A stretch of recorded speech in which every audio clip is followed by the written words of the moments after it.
Balachandran, who will be talking about Think Like Your Audience, Mastering Scalable Content for Multi-Platform Success. Chandralekha is a seasoned technical writer with more than 15 years of experience in creating technical product documents, product videos, and various other technical literature. She's a speaker on multiple platforms, including Tech Writers Tribe, a passionate technologist with keen interest in innovation, an open source enthusiast who strongly believes and promotes open source culture. So let's welcome Chandralekha.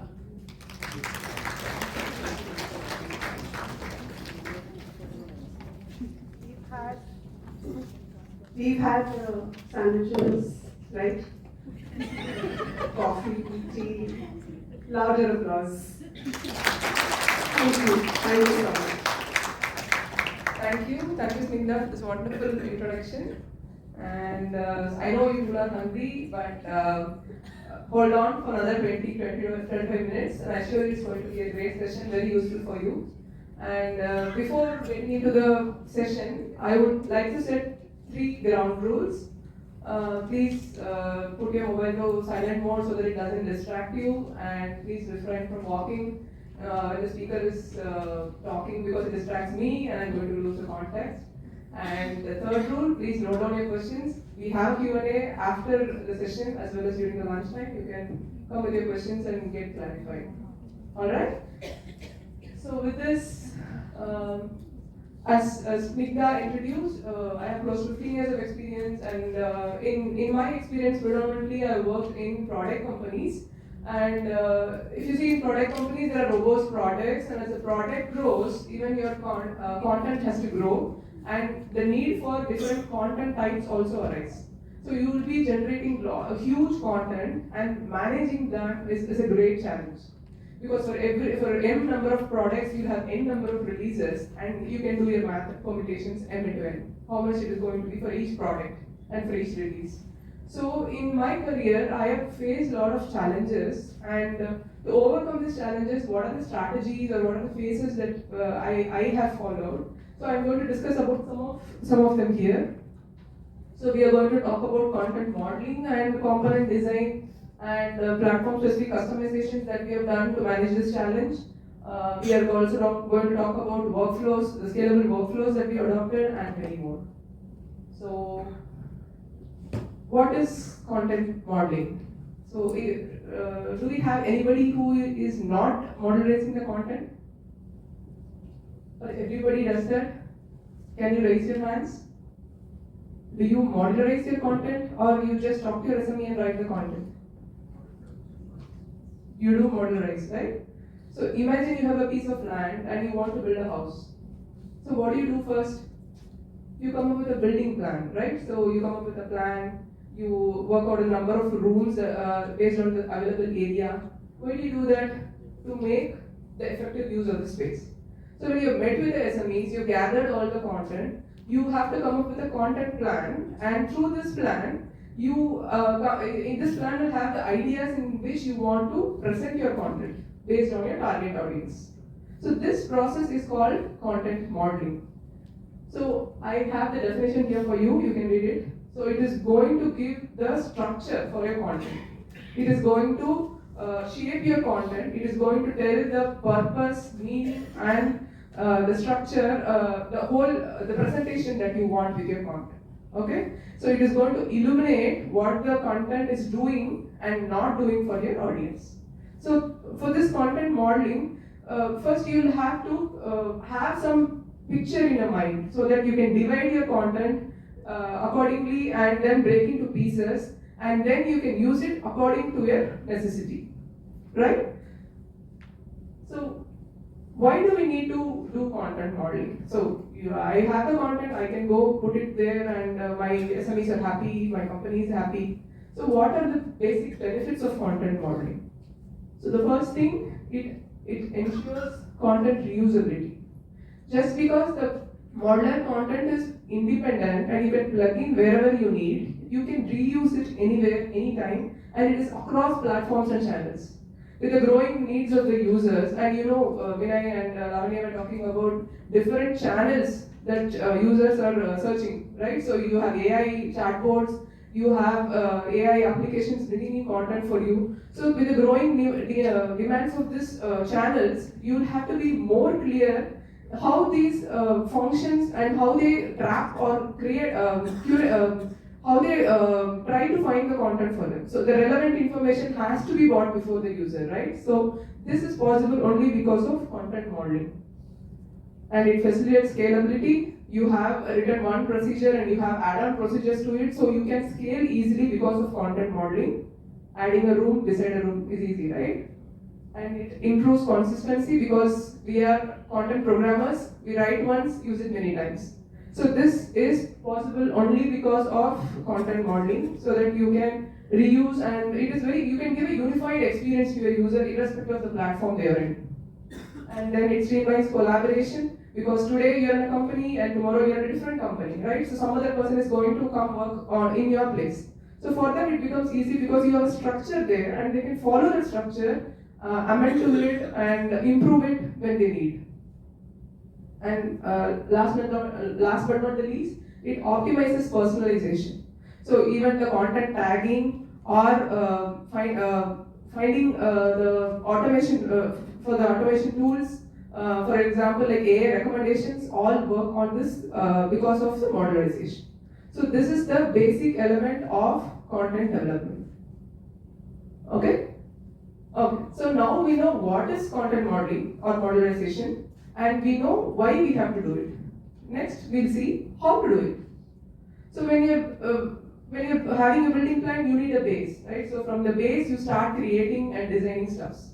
So like that, for modularization also, you need a base which is called the source root.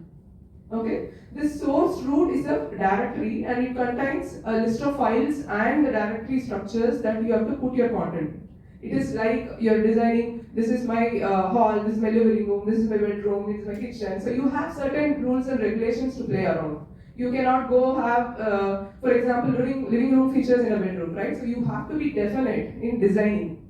So these component designs have basic structures called your modules. So I'm from a DOCSIS code world, so I call it modules. For data people, you know it is topics, right? So modules, what are modules? They are reusable, independent chunk of information, and they are context free. So you can use them anywhere, and they are very independent. So this becomes the basic unit, and there are different types of modules also, as you're aware. We have concept module, which is the understand module. It gives you the idea about that particular function. And you have the task module, which has a series of steps for you, helps you to perform a function. And you have the reference module, which has additional information such that user need not know, but still it is good to have for them, like a list of default settings or the parameters or the table information. So everything you can have in a reference module. So you can clearly define your model, make them independent, and this becomes the basic unit of your component design. Next we have the assemblies. So your assemblies are a collection of modules. It is a large piece of work that you're going to do, and it is going to help you in, so it helps a user in doing a particular function. So the entire user story is covered in a module, and it's a collection of modules.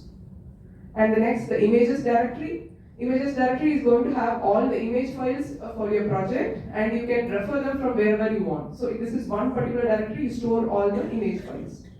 Then you have your attributes. This has the reusable variables. So we will be talking about this in the upcoming slides. And we have something called docinfo.xml. This is for ASCII doc. So this has all the metadata stored, and this also we'll be seeing in a while. And then we have the master.adhoc.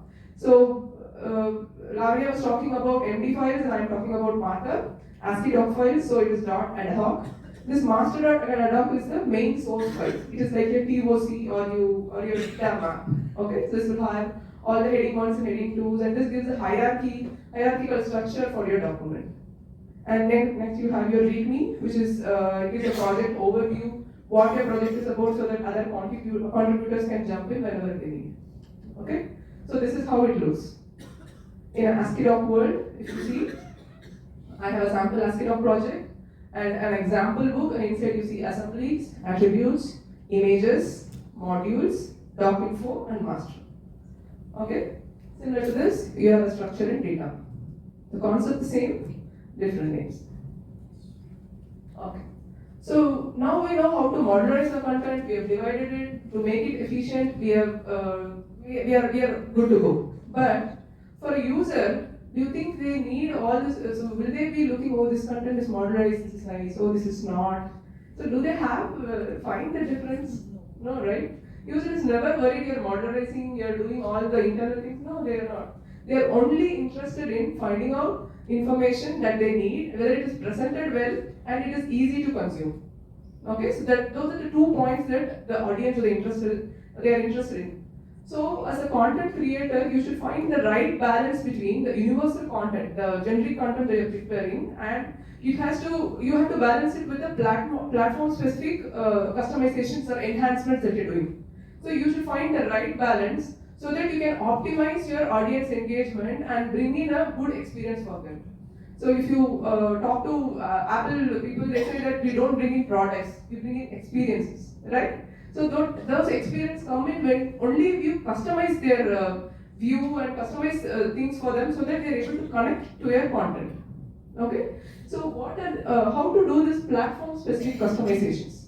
So these platform specific customizations are possible only when you know who is your user and what your user needs, right? So as a content creator or a developer, you should first study the audience and identify. If you see in your DDLC, the first step is like target analysis, target audience analysis, where you see who are your users and who are your people who are internal and external stakeholders. You try to analyze them, right? So you can also write for developers who are at the top of the tool chain, where they are well versed with the product. So for them, you can go for interactive API documents from Postman or Swagger. So those kind of documents also you're supposed to write. But for an end user, they are not worried about this APIs. They want this intuitive step-by-step instructions wherein they're going to get help in performing certain tasks. So you have to satisfy both. And also you have internal and external stakeholders. All the internal information need not be necessary for an external stakeholder. So based on your target audience, you have to customize your documentation in such a way that each and every user in the toolchain is happy with your document, right? So what are these?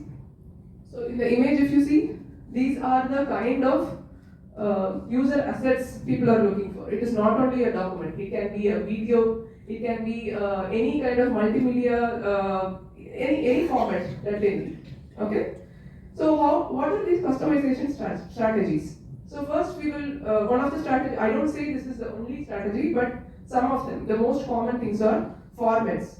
If you're looking for offline documents, if your end user is a customer who works on offline documents where they can download and see, then you will go for PDFs, ebooks, or you can go for HTMLs where they can just store it in their in-house repository. So, but if you want dynamically changing content which has to be searchable, you can go for web page based systems like API or Confluence, right? So these kind of documents make it, wikis, these are very easy for finding the dynamic content. And even if you go for platform specific adjustments, for example, most of the users now they access in mobile, so you have to go for responsive layouts. So you have to design your document in such a way that it responds even in your mobile. The adjustments, the view settings are all there already for them, so that it doesn't become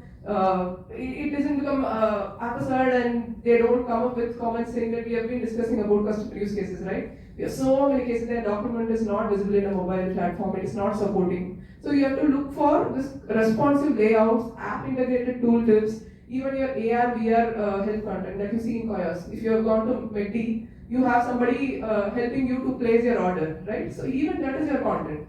I've seen people, writers working for that too. So you should know your audience and customize your content in such a way that your audience are happy. So if you see, it is not only web, you have your mobile, you have smartwatches where you have your content. So you need one unified process for doing this. So you are writing content, upon to that you are doing all this customization, so it becomes so much overwhelming, right? How do you manage this? You should have some process to help you with this. And that process, I call it a workflow. Okay? So what is a workflow? A workflow is going to help content developers, content engineers come up with certain enhancements based on the customer needs. Initially, the traditional CMS, content management system architecture, the traditional CMS worked in a web page based structure wherein every content is put in a single bucket. For example, your content, your images, HTML, CSS, everything will be in a single bucket. So if you want to scale your content to different platform, it becomes impossible. You should have to again write it for another specification. For example, from web, if you're moving to mobile, again you have to write all those things. You have to regenerate the content again according to that particular platform. And also it used to be in-house. So if your server is, it should be in your office actually. If your server is down, you're gone. And that's when I was saying, you shut down your server and you get your customer call, right? So it is all in-house and it is there within your office, and initial investment is high, and it has scheduled updates. For example, in a day you schedule for a particular time, for half an hour, then only your content gets updated. So you have to update your content and wait for that particular time so that you have to see your content live. So these kind of traditional CMS was a great challenge for content developers to scale. So how do we scale the workflows now? So this approach is not working out, and it is not going to help our content grow or scale multi-folds. So we are getting into a new concept called headless CMS. This headless CMS architectures are contrast to whatever we had, the traditional CMS. They are going to be cloud-based and they are microservice driven. And it is more like scaling on their own, and it supports multiple devices. Even you cannot imagine how many devices and platforms it is going to support. And it is very much reusable, and you can use it on many platforms, and also cost friendly. And it gives you quick proof of concept capabilities also, and it gives continuous updates. You do not wait for one particular time. You can just push your code and it is there built for you in no time. Okay, so this headless CMS, you have a lot of examples like Strapi, Directors, Keystone. So these are some of the famous open source headless CMS models. Okay, so they really help your content to scale in multi-folds. So what are the essential components of this scalable workflows? So as we discussed, the basic element of this scalable workflow is modular content design. So if your content is modularized, then only you can get into this workflow. So that's why we say modularization is the basic of any content development.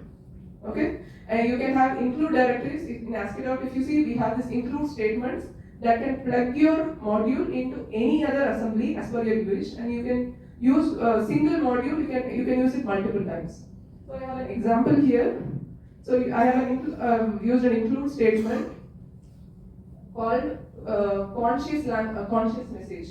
So this is for that we are not supposed to use the blacklist, whitelist kind of terms in our documents. So this is some module that we have written, and it comes throughout our documentation style, irrespective of the product. So this kind of include statements you can use in your modular design, and this is one example. And next, version control integration. For scalable workflows, you should have version control integration. For example, your information it has to be stored in any Git repository so that your content can facilitate collaboration, because parallelly many people work on the same project. So because of Git repositories, it supports that. And also you can have this revision history tracking. So you can go back and see when the change was added and what it is happening. So all those can be tracked through this version control integration. And then our automation pipelines. So manually, if you keep doing this, it is going to take a long hours, and we don't want to sit before the system and see how the bills are coming, and we don't want to waste your time, right? So we need to have automation pipelines, and this automation pipelines enable syntax validation. You can have linting tools attached, and you can have format converters, because we're looking for multiple formats like PDFs, wikis, and a lot many others. So this is generated for us in no time. And also environment layout. Environment layout, because I have this print media and I have the HTML. So I can have different web servers for PDF, for HTML. If many of you, if you have seen in your companies, we have the staging servers, prod servers, right? So you have different servers. Why not be in the same? Because when one is down, other can support the customer, and you always look for HA, right? High availability. So you can roll out to different environments. So this is an example of a workflow that we follow in our organization. And you see the GitHub and GitLab, the revision, the version control integration that I was talking about, which has all our documentation there, our code. And then we have a tool called Pantheon, which is going to build it for us. And this is again, it is going to roll out on the customer portal. Okay? And in traditional CMS, if you have made a single change, for example, you have a parallax error, you don't have a full stop, you'll have to run through the building again for one particular small change. But in automation pipeline, you can just create an errata advisory, plug in only the change, and it gets published. Okay, so you have that advantage in automation update. And this is how my build will look like. I know many people don't like this black and white, but this is how the back end of my building tool. If you see, it says build and deploy ASCII doc, and it checks out my code. And ASCII doctor is my multiple format generator. So if it is there, it is going to use it. If not, it will install it for me in my pipeline and generates HTML and PDF. If you see this HTML file is the HTML format and then the PDF format, and when I say run, it is going to deploy on two different web servers, one for web, one for print. Okay? So these are the scalable workflows that is going to help us showcase our content to different customers and different formats. Okay? So now our content is ready, modularized, we have customized. Can we go ahead and publish the data? No. So before getting into publishing, we'll have to go through a list of scrutiny checks to see if our content is private, secure, accurate, accessible, and usable for customers. Right? So we have to go through different checkpoints so that our data is accessible. So for that, we have a series of checks. So we can have link checks. We can integrate analytics, because user retention rates, how far your user is staying on the page with your content. You can analyze that. Your analytics can be integrated, and then you can have multiple formats, your security. So you have to, as a content developer, you have to take care of all these as well before publishing your data. So this data governance is going to see whether if your data is secure, private, and usable. So for that, we are dividing this governance into two different segments, pre-build and post-build. Because we have seen the automation pipeline, it is going to help us build content for us in the way we need. So in that, we are going to integrate all this data governance tools. So for pre-build, so this is an extensive list, but we can have much more. So in our organization, we have 10 to 15 pre-build and post-build checks, but it can go up to 50 also, based on the need.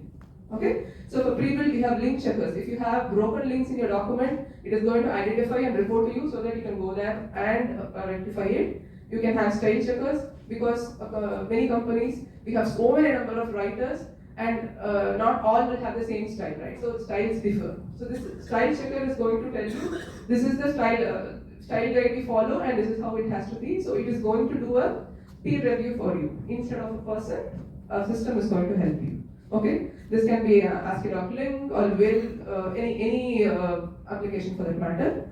And then you have an accessibility checker, which is going to, so your audience are not only normal people, there can be physically challenged people also. It can read the text for you and look for all the alt text for your images. So all those checks are done by your accessibility checker. And then trialing white space highlighter, if there are any extra spaces, it is going to help you identify and report. And for post-build, we'll have translators integrated. For example, your content, if you want open to a different set of audience, native language speakers, then your translators are integrated so that it is very useful and it reaches to new different people, and your market grows, right? Your product reaches them as well. And also you have multiple output formats that we just saw. It can be not only PDF and HTML, you have other formats that you want. And also the most important data governance principle, I would say, data leakage and PII. PII is personal identifiable information. Your document may have your company specific and client specific information. Company specific, I mean your company ID, your server names or IP addresses, which should not be exposed. And your PII patterns can help identify those particular information for you and will highlight you so that you can go back and rectify them. It can be just a screenshot which you are not aware. your SME has given you, and you have just plugged in the document, right? So, but it can create a data breach. It can have your AWS account credentials, API keys, which can become very fatal for the company. Okay, so these things are also checked and reported to you through these tools, and of course, static content generators. Static content generator can be your CDN, your content development networks, wherein they can help to create specific content for you and use it along with your content. For example, you have Japanese people as your customers. Instead of every time your page getting refreshed in Japanese language, you can have static site generators like Antora, Jekyll, which will have your header and footer fixed, and only the content that you keep updating will be pulled from your servers, and rest all will be there for your from your static content generator. So these static content generators help you not only to create content but also to distribute content seamlessly. Okay. So through these data governance checkers, you check your data and see it is good, and then you move on to publishing. Okay. Even before that, publishing, we have one more major thing. That's the key of everything. That is your metadata. Okay. So our AI sessions that we have seen, AI brings in data for you. It pushes a lot of data. It collects. So how all this works is because of this metadata, the data of data, and it is something that is going to help you identify, tag your content, and bring in the relevant information for you through your AI application. So these metadata have different attributes within your document. So you have your content, and this content has to be findable and discoverable not only by human but also by these AI applications. So that kind of attributes you have to set in your document so that your document is good, cool to find out. So the attributes can be of two levels. Oh, it's a big ocean. I just like to just point out a few important things. Some can be global.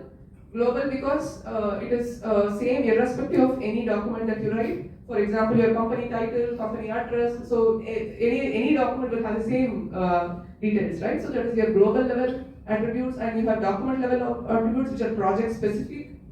So a little example for this, if you see.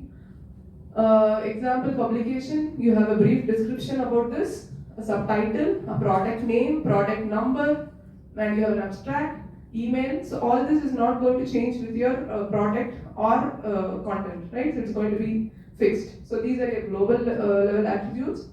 And then you have conditional content management. We are talking about internal stakeholders, external stakeholders. So we can set conditions in such a way that the content we need will be rendered only for that particular audience. For this, we use if-def, if-and-def, and if-eval statements, so that our content we can customize based on the audience. For an example, if you see a deployment guide in a prod environment, you see the debug is false. Okay, but in a development environment, you see debug is true. So only that particular if statement, then it displays, it renders that piece of information. So that you need not rewrite again, you have all this in one single page and you can use it whenever you need. Okay, so next is the search and categorization. I think we have spoke much about this. You have to use keywords. If you see at the end, you have this keyword section wherein you can use these keywords to tag your content, and these tags are tracked by your AI and relevant information to come. So AI agents are working on this keywords to find the better content, and this is the key for content identification. So you have to be very clear in the keywords that you set within your document so that it is findable, not only by your human users but also by your AI users. Okay, so this is search and categorization. So this is the whole story that I had today. So we started with why content modeling and what is the use of it and how we do it, and then we went for customizations. Why after customization we went for workflows, which is going to help us, and after workflows we went to governance and metadata. This is the entire doc journey that we follow, and these kind of strategies help our content to scale in a much better way. And I don't think this is the solution for today. So you don't think like, okay, I'm planting a seed now, I need my tree right before me. No, you're planting in something now, and your tree is going to come sometime out, and it is going to be a foundation for seamless digital experiences in the future. Okay? And mastering scalable content transforms complexity into opportunity. It gives limitless growth and seamless delivery and unmatched user experiences. So the future of content is here. Are you ready to lead? Thank you so much for this opportunity.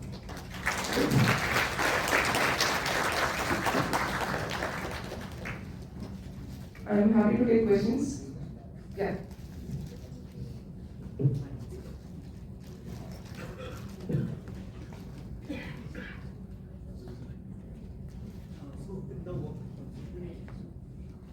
So in the workflow part, we have shown that data governance.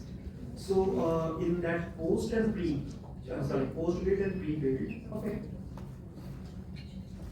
there are some checkers for everything. So do we have something to check for the legal guidelines, some legal wordings? Yes. Like So that is your style checker, right? style checker is the legal? No. So you are mistaking Grammarly with style checker. So Grammarly checks for only grammar things, and so your linting tool, you can you have something called whale link checker.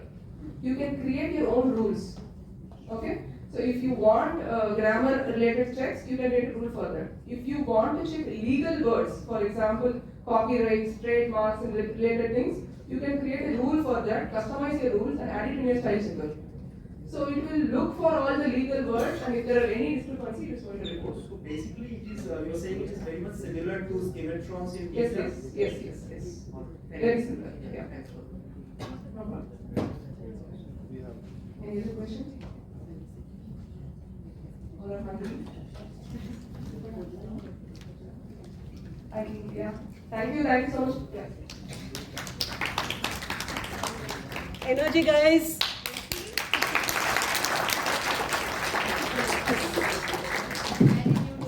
Thank you. Did I scare you? No, you mentioned so many things that I missed.